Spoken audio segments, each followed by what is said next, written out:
સુરત શહેરમાં કાળઝાળ ગરમી વચ્ચે 24 કલાકમાં અચાનક બેભાન થયા બાદ 10ના મોત નીપજ્યા છે. ત્યાં સુરતમાં ગરમીના કારણે વધતા રોગચાળાથી વધુ એક યુવકના મોતનો બનાવ સામે આવ્યો છે. મળતી માહિતી મુજબ લિંબાયતમાં ગણેશનગર ખાતે રહેતા 36 વર્ષીય અરુણ વણઝારીનું મોત નીપજ્યું હતું. તાવ આવ્યા બાદ યુવકની હાલત નાજુક જણાતા પરિવારજનો આ યુવકને સિવિલ હોસ્પિટલ ખાતે સારવાર અર્થે લઈ આવ્યા હતા, પરંતુ સિવિલ હોસ્પિટલમાં તબીબે તપાસ કર્યા બાદ યુવકને મૃત જણાવ્યો હતો.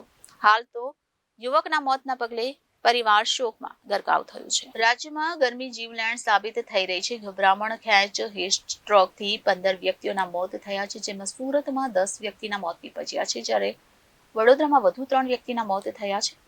સુરતમાં એકનું હીટ સ્ટ્રોકના કારણે મોત થયું હોવાની આશંકા છે, જ્યારે અન્ય મૃતકોના સેમ્પલ ફોરેન્સિકમાં મોકલાયા છે, જેનો રિપોર્ટ આવ્યા બાદ મોતના ચોક્કસ કારણ સામે આવશે. આ સાથે હીટ વેવની અસરના કારણે સરકારી હોસ્પિટલોમાં 12 વ્યક્તિને સારવાર અપાઈ છે, જેમાં સિવિલ હોસ્પિટલમાં 8 અને સ્મેમ્બર હોસ્પિટલમાં 4 દર્દી નોંધાયા છે. તો બીજી તરફ પાલિકાના અધિકારીનો દાવો છે કે ગરમીથી મોત નથી. સુરતમાં એક જ દિવસમાં 10ના હાર્ટ એટેક અને હીટ વેવના શંકાસ્પદ મોત થયા છે. 4ને હીટ સ્ટ્રોકની શંકા છે, જ્યારે 5 વ્યક્તિઓના હાર્ટ એટેકથી મોત થયાની શંકા છે.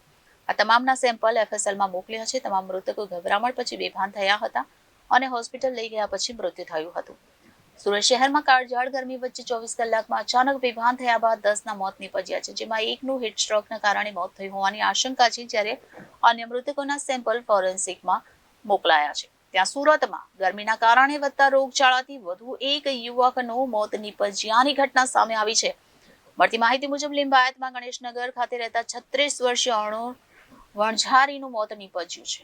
તાવ આવ્યા બાદ યુવકની હાલત નાજુક જણાતા પરિવારજનો આ યુવકને સિવિલ હોસ્પિટલ લઈ આવ્યા હતા, જ્યાં સિવિલ હોસ્પિટલમાં તબીબે તપાસ કર્યા બાદ આ યુવકને મૃત જાહેર કર્યો હતો. હાલ તો આ યુવકના મોતના પગલે પરિવારમાં શોકની ગાલીમાં છવાઈ ગઈ છે. તમારું નામ?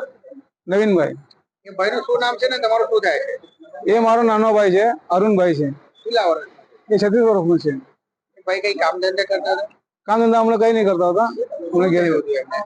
એમને અચાનક તાવ આવી ગયો ને બપોરે તાવ આવ્યો તો મારી છોકરીએ મને ફોન કર્યો કે પપ્પા જલ્દી આવી જાઓ, કાકાને બોટ આવશે ને ખબર નહીં કેવું કરતા છે. તો મેં ડાયરેક્ટ છૂટી લીધી ને ફટાફટ આવી ગયો ઘેરે. ઘેર આવીને જોયો તો એમ શ્વાસ લ્યા કરતા હતા.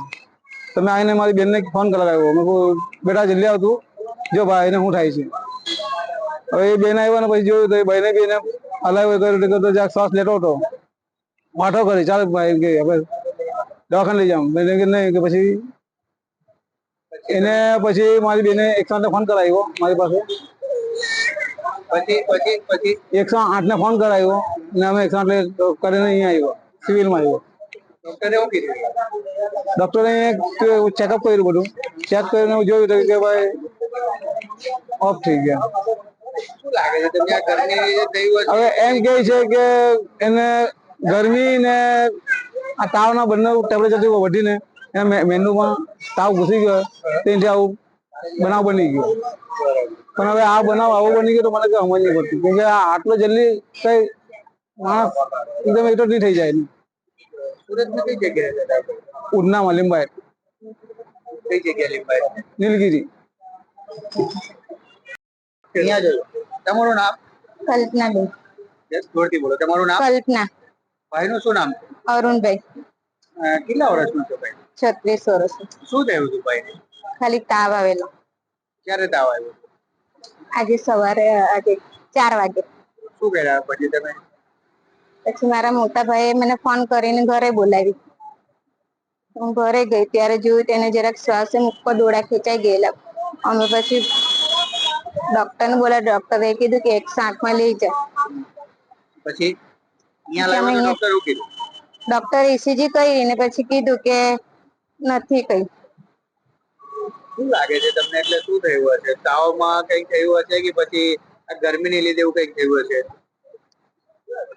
કેમ કે એને ટેમ્પરેચર તો બહુ જ હતો, બહુ જ તાવ છે. હજુ બી એમ એને પકડાય તો બધાને જ ખબર, તાવ તો બહુ જ હતો. એને મેં ઘરે જઈને પોતામાં મૂક્યા બધા. સુરતમાં કઈ જગ્યાએ ફર્યું? સુરતમાં કઈ જગ્યાએ રહો?